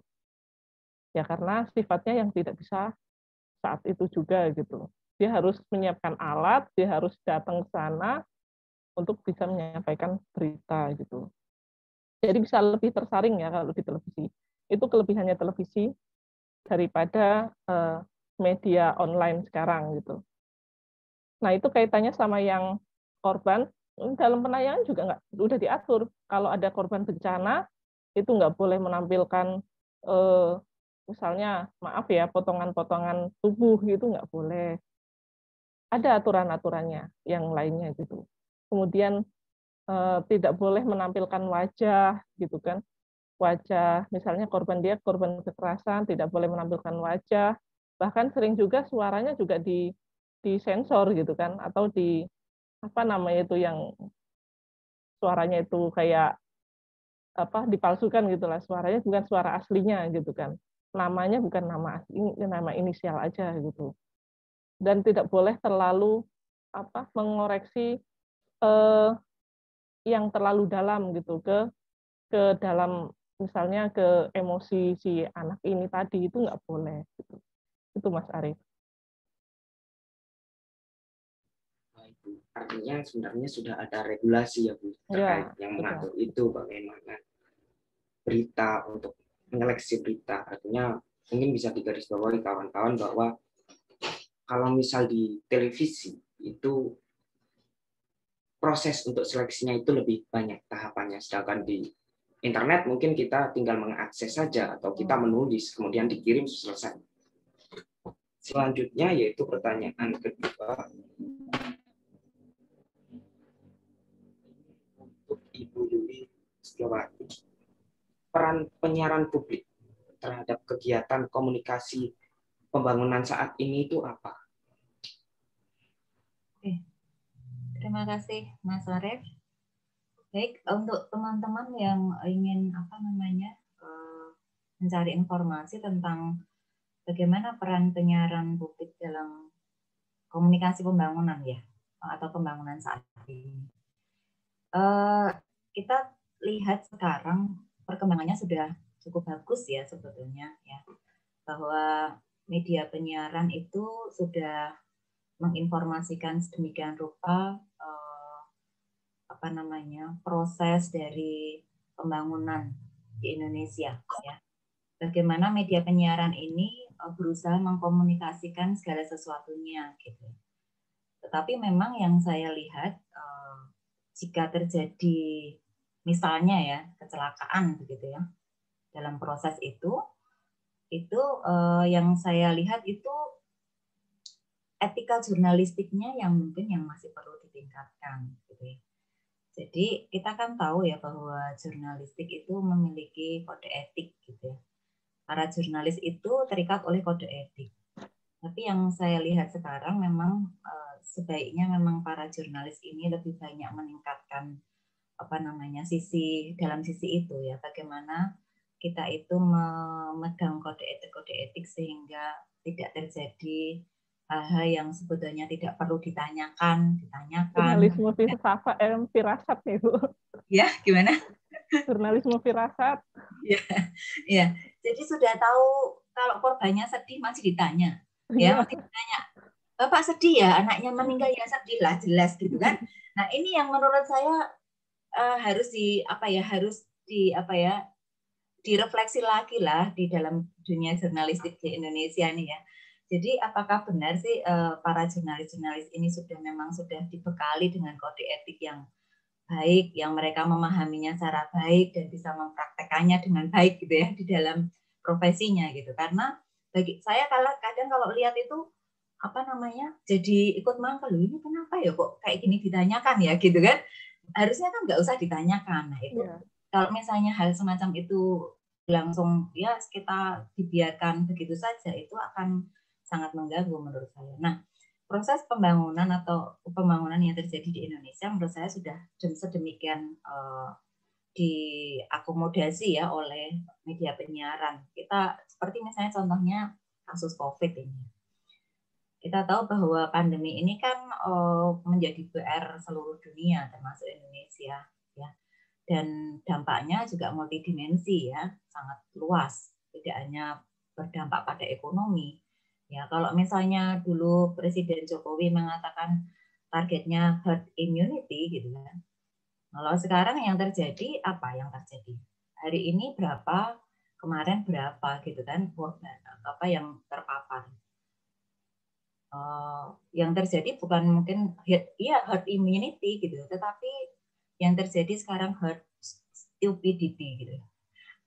Jadi stupid gitu ya. Jadi maksudnya kebodohan massal gitu ya. Jadi saya hidup di desa, saya mengamati masyarakat desa itu juga demikian. Suruh saya pakai masker aja susah loh. Nah, bagaimana media penyiaran itu punya andil ya yang luar biasa dalam hal ini ya. Kalau misalnya orang sekarang sudah jarang nonton TV misalnya, ya oke, sekarang kita cek, sekarang masyarakat itu lebih banyak melihat informasi-informasi lewat apa sih? Kan juga televisi sekarang sudah merambah ke dunia digital kan, ya, internet. Ya itu apakah misalnya Kompas TV gitu ya, Kompas TV yang yang bisa diakses, tidak harus berhadapan dengan media televisi seperti dulu gitu kan.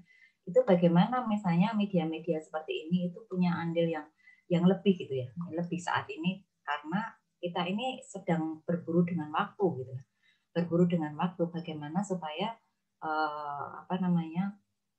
pandemi ini segera berakhir gitu ya, segera berakhir. Bukannya sekarang malah semakin meledak gitu. Ketika terjadi di Kudus saja sudah ada Next India gitu kan. Nah, ya kan Next India jangan sampai terjadi di daerah lain. Ini Jogja sudah masuk ranking berapa gitu ya. Rankingnya nggak ranking bagus gitu kan. Ya kalau ranking 1, 2 dulu zaman kita sekolah bagus. Nah, kalau COVID kan nggak bagus ya. Jadi Jogja udah ranking berapa. Nah, itu yang media penyiaran kalau menurut saya sekarang ini punya PR yang sangat berat sebetulnya ya, untuk mengedukasi masyarakat terus-menerus gitu ya, terus-menerus supaya masyarakat itu bisa semakin aware dalam hal ini. Karena kalau bicara pembangunan tidak hanya sekedar pembangunan fisik ya, tetapi kita bicara pembangunan sumber daya manusianya gitu. Pembangunan di dalam bagaimana manusia itu memiliki budaya yang baik gitu kan. Itu juga pembangunan, termasuk pembangunan ekonomi gitu. Itu Mas. Baik Bu. Kemudian disilahkan untuk kawan-kawan yang sudah tergabung di Zoom apabila ingin bertanya, silakan untuk raise hand.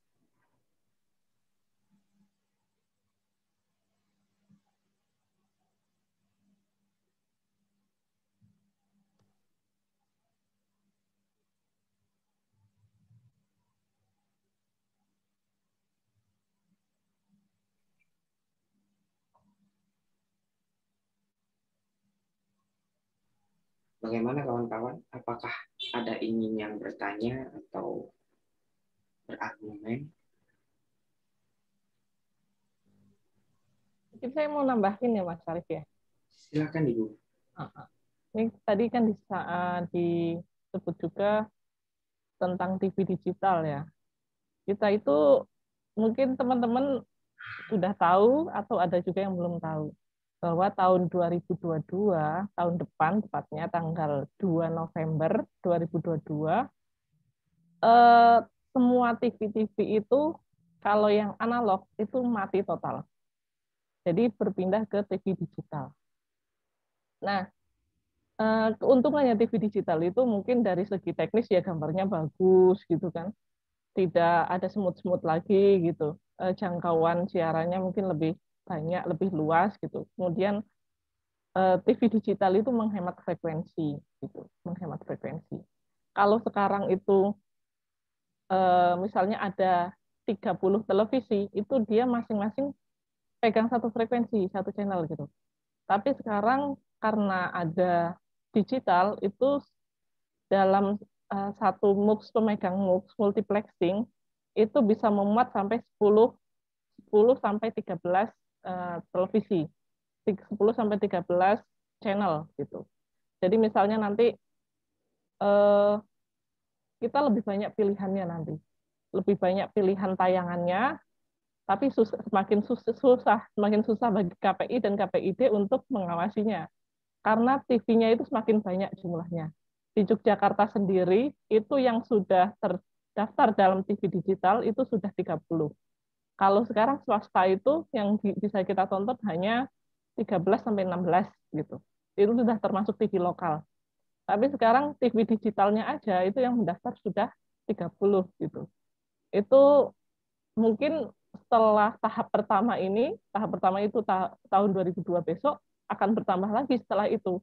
Jadi semakin banyak sekali gitu, semakin banyak pilihan tayangannya dan televisi itu punya ciri khas. Masing-masing televisi punya ciri khas. Misalnya ada yang fokus ke berita, ada yang fokus ke anak-anak gitu kan, tayangan anak, ada yang fokus ke bisnis. Jadi di TV digital besok semakin lebih punya spesifikasi. Jadi teman-teman banyak pilihannya. Nah, apa yang disampaikan Bu Yuli tadi betul sekali. Jadilah penikmat atau pemirsa yang cerdas gitu, masyarakat yang cerdas. kalau kita melawan kekuasaan atau kita kan melawan ini ya, bisnis ya, melawan perusahaan, itu lebih sulit lagi gitu. Melawan pemerintah itu sulit, apalagi ngelawan bisnis gitu, itu sulit sekali gitu. Pengusaha itu sulit sekali karena modalnya mereka besar banget gitu kan. Nah, jadi kita sendiri yang melawan. Kalau nggak mau nonton TV yang ini ya pindah channel gitu kan, ganti yang lain. Jangan sampai kita tonton televisinya, kita nyalakan, tapi kita tinggal. Itu naikkan rating mereka juga gitu. Jadi kalau mau nonton benar-benar pilih channel yang bagus gitu kan, ya habis itu ya disesuaikan gitu. Nah, nanti setelah digital, yaitu syaratnya memang harus masang ada alatnya gitu ya. Berbeda dengan TV digital itu beda sama TV streaming. Beda dengan streaming itu berbeda. Kalau streaming itu kan melalui internet ya, dan itu berbayar. Sedangkan TV digital itu gratis. Benar-benar gratis bisa diakses gitu. Nah, sayangnya di banyak di daerah kita itu, di Indonesia sendiri, banyak yang belum bisa menikmati siaran televisi yang gratis. Di tempat saya misalnya di Riau ya, asal saya di Riau. Nah, di sana itu memang kita harus pasang parabola, dan itu modalnya kan lebih banyak ya, masang parabola, alatnya, terus masang, dan itu memang tayangannya bagus. Kalau udah punya parabola itu udah otomatis masuk ke TV digital. Tapi di sana itu misalnya ada tayangan bola gitu, siaran bola nasional atau internasional gitu, di sana nggak bisa nonton, jadi harus berbayar, kena penyaringan gitu. Nah, itu yang masih kita perjuangkan selama ini. Masih kita terus perjuangkan supaya di periode digital nanti, tentunya Indonesia itu kan udah ketinggalan ya. Di luar negeri, TV digital udah dari sejak kapan gitu. Di Indonesia baru tahun 2016, kalau nggak salah itu diwacanakan tentang TV digital. Tapi pelaksanaannya baru tahun 2021, dan 2022 itu sudah mulai ASO, analog switch off. Ini udah telat berapa tahun gitu. Jadi ya saya mohon bantuan semua teman-teman untuk terus mengawasi lembaga penyiaran kita, tidak hanya televisi tapi juga radio. Karena ya kita semua punya peran. Itu Mas. Ini teman-teman ada yang mau nanya lagi? Baik Bu. Kemudian Saya. apabila Halo Kak. Silakan kawan-kawan. Ya. Silakan. Saya ingin bertanya. Oke, sebelumnya mungkin saya ingin perkenalkan diri. Perkenalkan, nama saya Crescencia Risna Efrieno. Saya dari Prodi Ilmu Komunikasi Angkatan 2020 di STPMD APMD Yogyakarta. Nah, mungkin di sini saya ingin bertanya terkait dengan pelanggaran yang dilakukan oleh KPI terhadap siaran-siaran yang ditayangkan oleh stasiun TV yang mungkin melanggar aturan yang dibuat oleh KPI. Nah, tadi dijelaskan memang mahasiswa atau ya mungkin lebih jelasnya anak muda itu memiliki andil yang paling penting untuk menjaga sikap bijak terhadap penyiaran terhadap dunia pertelevisian. Nah, mungkin di sini saya lebih bertanya, Bu, kepada Ibu Rofiko terkait dengan kira-kira kan tadi sudah dijelaskan bahwa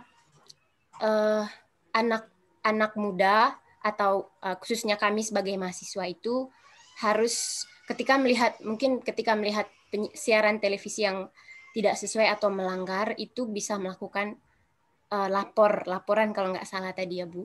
Tapi itu melalui sebuah lembaga yang karena ketika melakukan pelaporan melalui lembaga itu kan lebih kuat dibandingkan melakukan laporan secara pribadi. Nah, mungkin pertanyaan saya, kira-kira standar pelanggaran yang dibuat oleh KPI itu, maksudnya standar pelanggaran stasiun TV seperti apa sih? Karena mungkin berbeda ketika kami menyampaikan bahwa itu adalah sebuah pelanggaran dan mungkin beda dengan yang ditetapkan oleh KPI. KPI. Kira-kira standar pelanggaran yang paling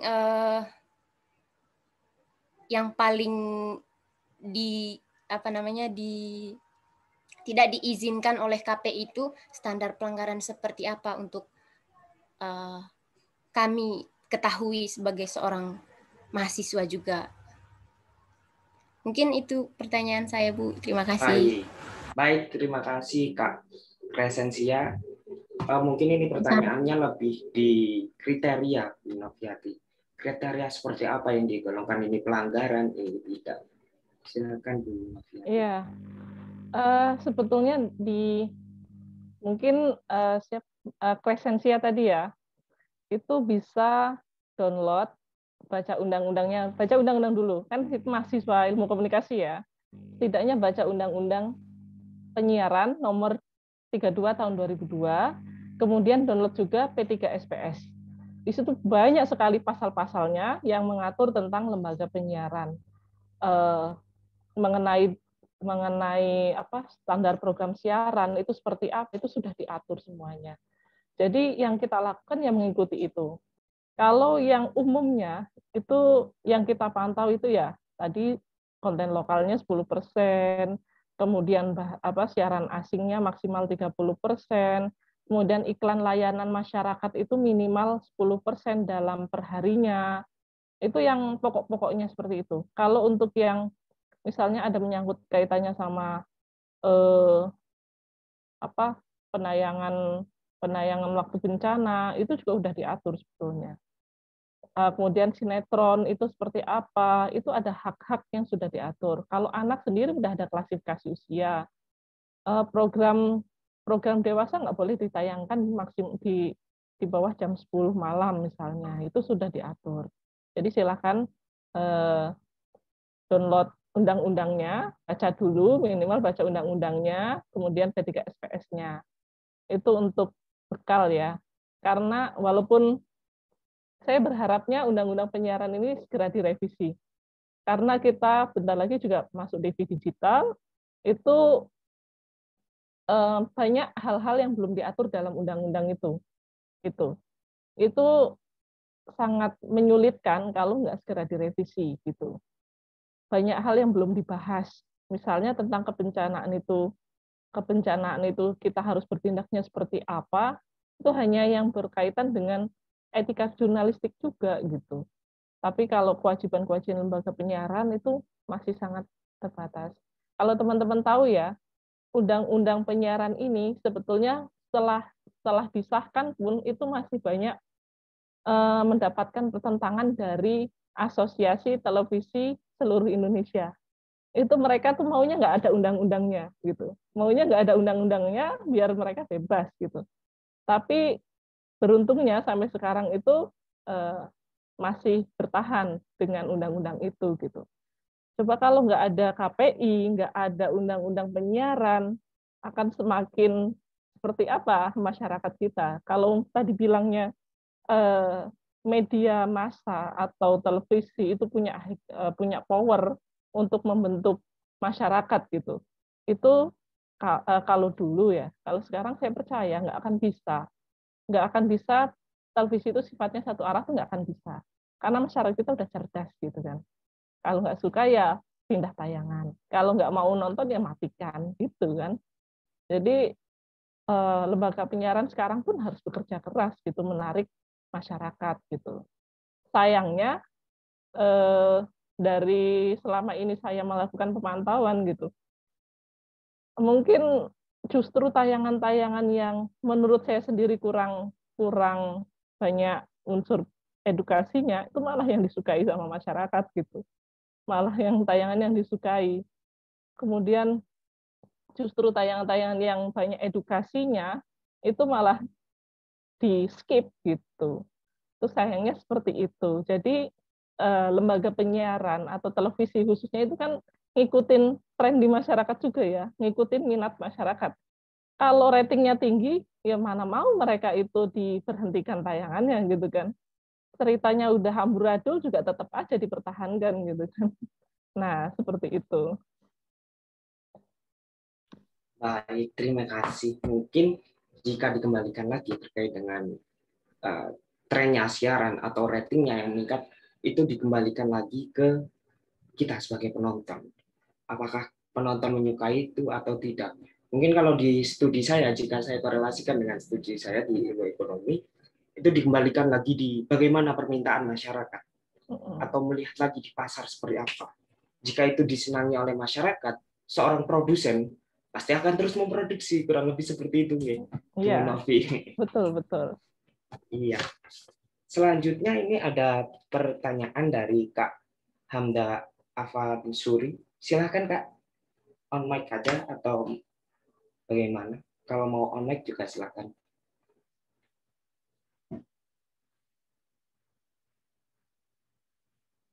Halo. Mungkin saya bacakan saja. Kalau di era TV digital, berarti akan banyak perangkat atau gawai yang perlu diperbarui. Atau cukup menambah alat tambahan. Bagaimana Ibu Noviati? Oh, ini kaitannya sama TV digital.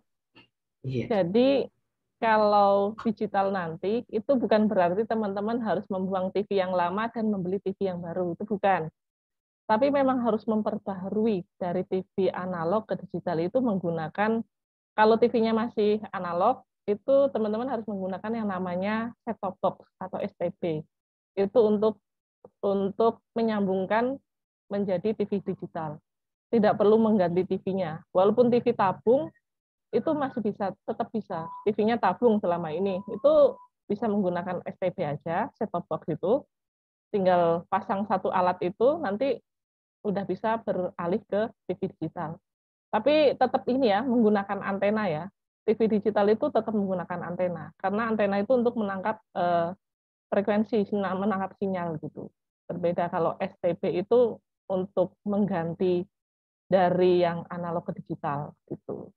Jadi nggak usah dibuang TV-nya gitu kan. Tapi kalau mau ganti TV yang baru, yang sekarang juga kan ada smart TV juga gitu kan, itu yang sudah digital, sudah otomatis digital TV-nya.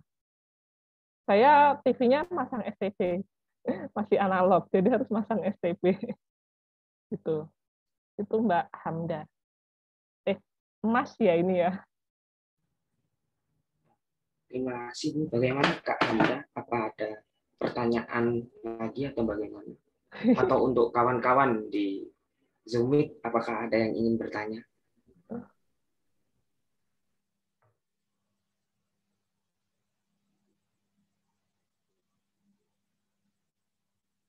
Kalau itu pun kalau digital nggak berbayar. Berbeda sama TV berlangganan ya. Kalau TV berlangganan itu teman-teman bayar gitu kan. Dan TV berlangganan pun kalau kita itu kan berarti kan sesuai permintaan masyarakat gitu kan. Sesuai dengan minatnya masyarakat. Jadi kalau TV berlangganan nggak banyak kita pantau gitu. Karena ya masyarakat yang memilih gitu kan. Mau tayangannya seperti apa dia sendiri yang memilih. Gitu. Nah, untuk digital ini nggak bayar. Kita gratis mengakses TV digital itu gratis. Sama seperti TV-TV analog yang dimiliki gitu sekarang ini gitu. Gitu. Nah, selanjutnya mungkin kalau belum ada, saya mau membacakan pertanyaan yang sudah kami himpun dari Google Form terkait dengan upaya apa saja yang bisa dilakukan oleh lembaga penyiaran guna menarik rekan-rekan generasi muda untuk menonton tayangannya. Mungkin silakan untuk Bu Yuli terlebih dahulu. Ya, terima kasih Mas Arif ya. Berawal dari sebuah semacam hukum ya. Kalau ekonomi tadi kan semakin diminati harga semakin mahal ya gitu kan. Iya Bu, hukum permintaan. Ya, semakin sedikit gitu kan. Iya. Nah, televisi ini tadi yang diceritakan Mbak Rofiko, masyarakat Indonesia ini kan lucu ya menurut saya, ada lucunya juga gitu kan. Sudah disuguhi informasi yang edukatif tidak ditonton, gitu kan? Tapi giliran dikasih yang tidak bermutu, malah penontonnya banyak. Kan gitu. Ini kondisi real ya, kondisi real masyarakat kita kan, gitu kan.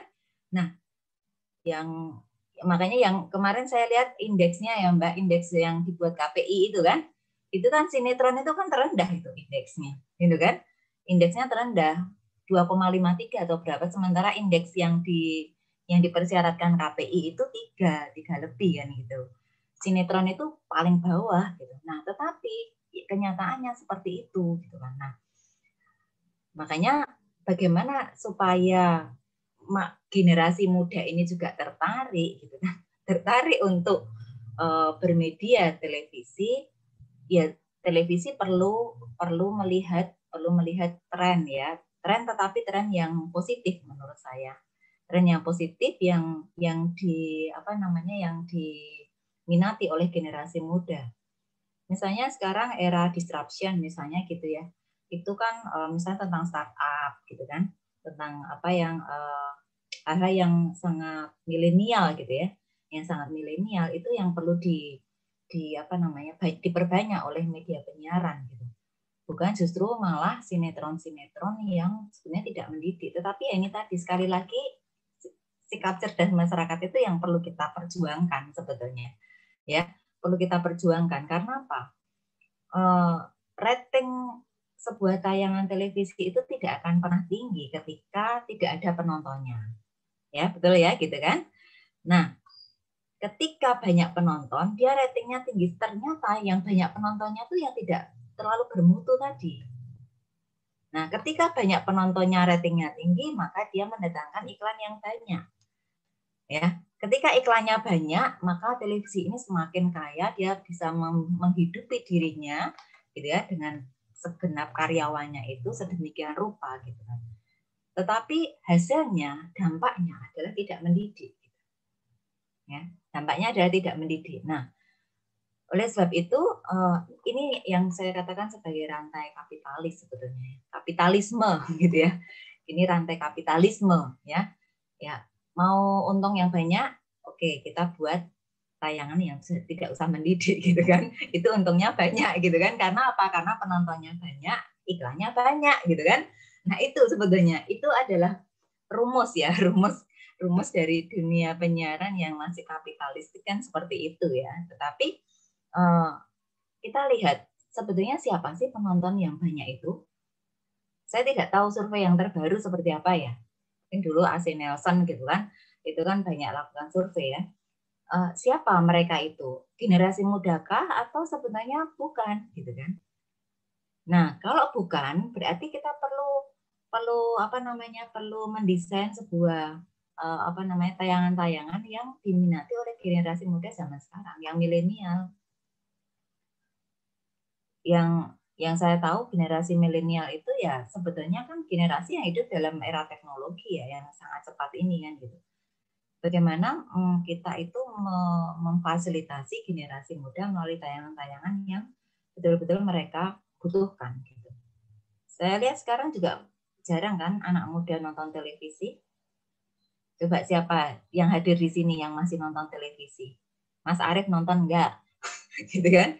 Mas Junior malah nggak punya televisi. Iya, Bu. Gitu.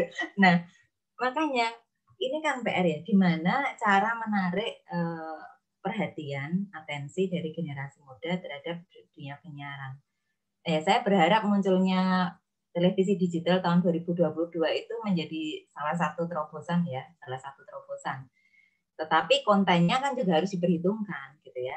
Tidak sekedar masalah teknologinya, gitu kan. Tetapi konten dari penyiarannya juga yang harus dikemas sedemikian rupa supaya itu bisa menarik.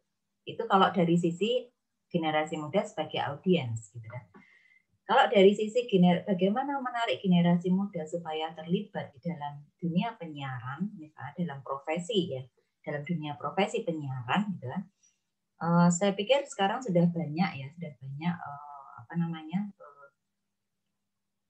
para orang-orang media gitu, orang-orang media yang berasal dari generasi milenial.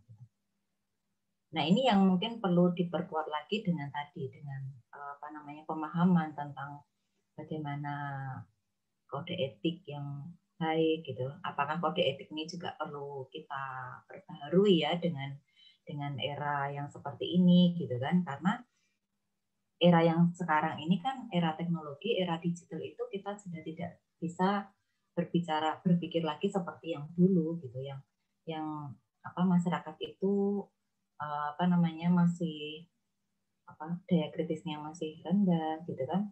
Tapi sekarang masyarakat sudah kritis, masyarakat sudah cerdas sebetulnya, tetapi sekali lagi justru kadang mungkin ya, saya ini baru dugaan saya, mungkin perlu diteliti gitu ya. Dugaan saya justru masyarakat yang cerdas ini mungkin sudah tidak mengkonsumsi televisi, gitu ya. Ya, konsumen televisi atau audiens televisi itu lebih kebanyakan atau mayoritas adalah orang masyarakat yang secara education ya, cara pendidikan juga mungkin masih banyak yang rendah. Mereka ada di wilayah-wilayah yang secara pendidikan masih perlu ditingkatkan, sehingga ketika terjadi dampak atau kita belum berbicara dampak, ketika terjadi tayangan yang menurut mereka menarik walaupun dampaknya tidak baik, maka tadi yang terjadi adalah mereka mengikuti saja. Ya tadi kan ceritanya udah gimana udah nggak mutu gitu ya, nggak logis, nggak mutu gitu kan, tapi masih diikuti aja gitu kan. Nah itu kan yang perlu kita literasi kan ya, yang perlu kita cerdaskan masyarakat kita ini ya kan. Kalau tayangan udah nggak mutu, nggak logis, ceritanya udah dibuat-buat ya, yang katanya yang sekarang kemarin yang viral tuh sampai ceritanya istri ketiga meninggal gitu kan, itu kan ya, jadi itu sudah sesuatu yang menurut saya wah begini ya penyelesaiannya gitu, maksudnya penyelesaiannya kok seperti ini ya gitu. Nah itu mungkin ya tetap saja kan penontonnya juga banyak gitu kan. Nah itu PR ya, itu PR kita. Makanya saya lebih suka menggunakan istilah komunikasi pemberdayaan, Mbak Rofiko ya komunikasi pemberdayaan. Saya selalu kalau ditanya mahasiswa gimana caranya, ya kita berangkat dari diri kita sendiri. Kalau kita ini audiens, berangkatlah dari diri kita sendiri untuk kita berdaya dulu terhadap media gitu. Kalau kita semua ini berdaya, kita bisa memberdayakan orang lain gitu kan. Kita bisa memberdayakan orang lain. Jadi itu efeknya itu multipliers gitu, efeknya beruntun gitu ya. Jadi nggak mungkin kan kita sendiri tidak berdaya kok mau memberdayakan masyarakat gitu ya. Jadi itu PR kita. Makanya generasi muda yang sekarang ini memiliki karakteristik yang sangat khas itu yang perlu ditangkap oleh media penyiaran ya, baik dari sisi kontennya maupun dari sisi kesempatan untuk berkreasi di dunia penyiaran. Itu Mas.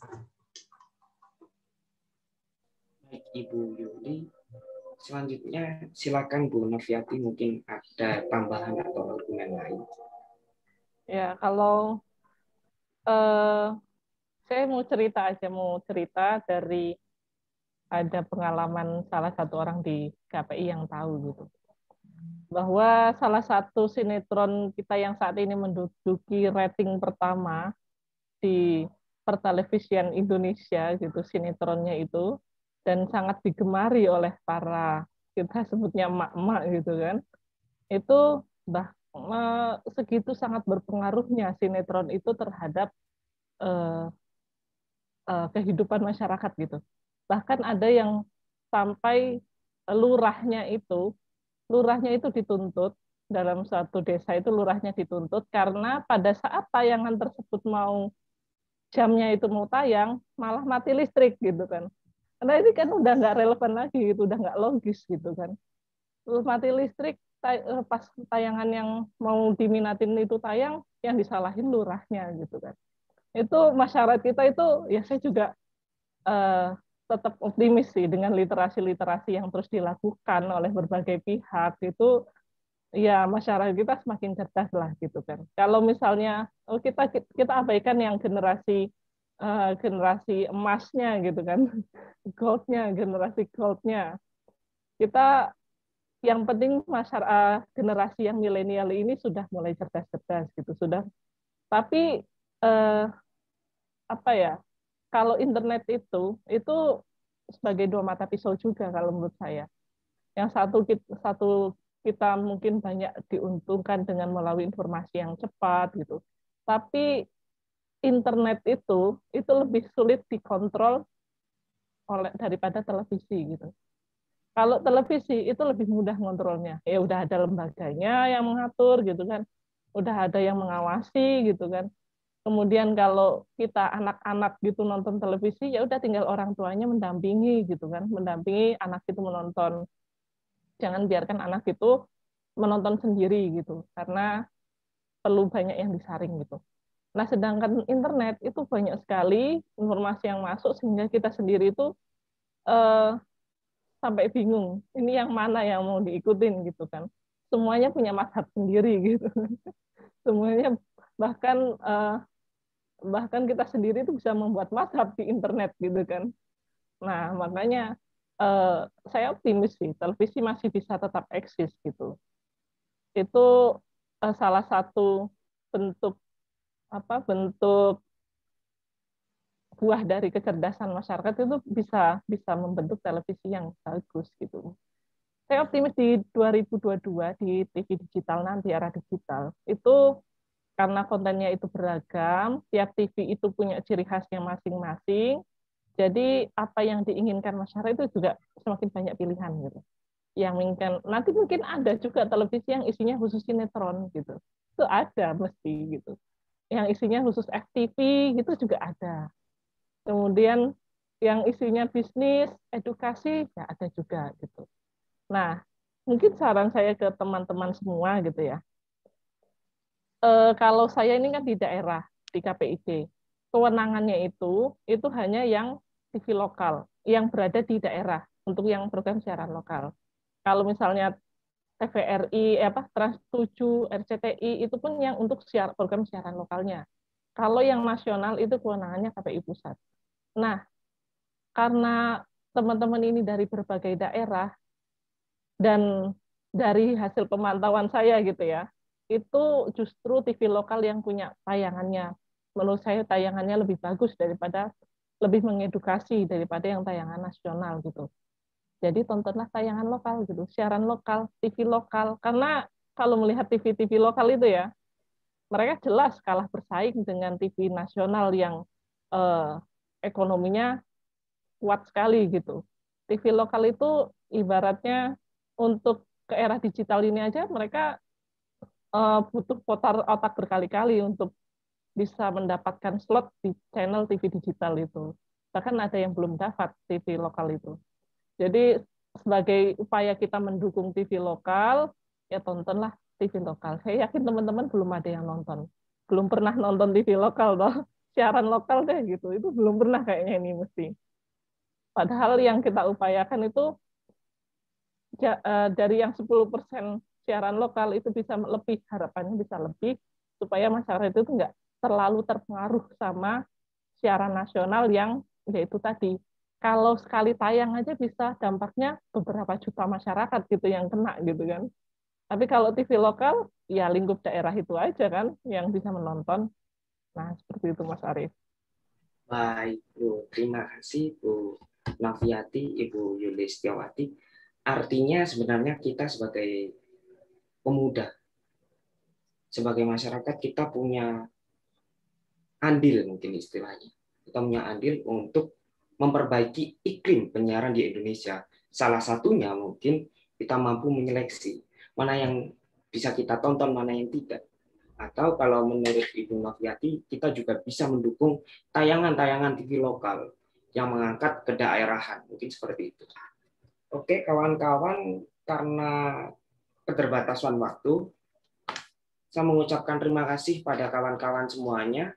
Terima kasih kepada Ibu Noviati Rofiko, terima kasih pada Ibu Dr. Yulistiawati yang telah memberikan informasi, yang telah memberikan sudut pandang dan telah memberikan ilmu kepada kami. Semoga bermanfaat.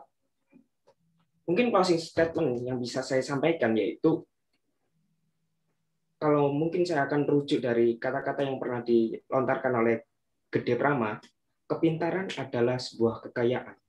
Namun, ia memerlukan kekuatan penyeimbang yang bernama kebijaksanaan. Artinya kawan-kawan, ketika kita berbicara tentang penyiaran, kita boleh pintar dalam mengkritisi A, B, C, D, dan sebagainya, tetapi tetap gunakan kebijaksanaan. Kurang lebih seperti itu. Terima kasih. Saya kembalikan ke MC. Terima kasih Kak Arif Brilian selaku moderator kita yang sudah memandu sesi talk show dan sharing session dengan sangat baik. Terima kasih juga saya sampaikan kepada Ibu Novianti dan Ibu Yuli Setiawati atas waktu serta jawaban-jawabannya yang sangat luar biasa. Nah, saya dan teman-teman pastinya mendapatkan banyak ilmu baru nih mengenai KPAI dan dunia penyiaran pertelevisian. Salah satunya, KPAI ini memiliki wewenang mengawasi setelah tayangan. Nah, yang sebelumnya itu tugasnya lembaga sensor nih teman-teman. Jadi, kalau misalkan teman-teman mau protes, jangan salah lagi ya. Bercanda ya teman-teman. Satu lagi, yaitu pesan dari Ibu Yuli Setiawati. Jadilah audiens yang cerdas, yang bisa memilah dan memilih tontonan. Jadi, kalau memang tidak ada manfaat dari sebuah tayangan, ya jangan ditonton. Gitu. Teman-teman, nggak kerasa nih, kita sudah sampai di penghujung acara. Sebelum saya menutup acara, kita akan ada sesi foto bersama yang akan dipandu oleh Kak Maria selaku tim dokumentasi. Jadi, diharapkan untuk teman-teman untuk mengaktifkan kembali kameranya dan memakai virtual background. Yuk, kita aktifkan kameranya, kita foto bersama. Kak Maria, sudah siap? Ya. Oke, makasih Hana. Teman-teman semua, ini yang belum on cam boleh dinyalain ya kameranya. Terus pakai virtual background kalau misalnya support, kalau enggak juga ya nggak apa-apa deh. Ini ada 2 slide ya. Bentar. Ini masih banyak yang belum on cam. Kita tungguin deh ya, 5 detik. Boleh nih yang di slide kedua banyak banget yang belum on cam. 5, 4, 3, 2, 1. Kayaknya untuk mempersingkat waktu kita mulai aja ya sesi dokumentasinya. Oke. Ini sebelumnya jangan ada yang ngetik dulu ya di kolom chatnya biar nggak kelihatan di ini layarnya. Oke, siap-siap semua. Udah. 1, 2, 3. Sekali lagi. 1, 2, 3. Oke, slide kedua. Bentar ya. Oke. 1, 2, 3. Sekali lagi. 1, 2, 3. Oke. Udah, terima kasih teman-teman sekalian. Ya, terima kasih Bu Novi, Bu Yuli, dan teman-teman semuanya ya. Sama-sama Mas Junior. Sukses acaranya. Terima kasih Ibu. Oke. Oke, saya lanjutkan ya. Saya ingin mengingatkan kembali untuk teman-teman yang sudah mengisi absen di awal acara, jangan lupa untuk mengisi absen kembali di akhir, juga sebagai persyaratan untuk mendapatkan sertifikat. Jadi absennya ada 2 kali ya, teman-teman, di awal dan di akhir. Jadi jangan lupa untuk mengisi absen di akhir juga. Ya, absennya juga sudah sudah ada pada kolom chat. Oke. Baik. Terima kasih untuk antusiasme teman-teman jurnalis yang sangat luar biasa keren. Semoga kegiatan talk show with KPAI ini dapat bermanfaat bagi kita semua. Sampai jumpa pada acara The Journal Publishing berikutnya.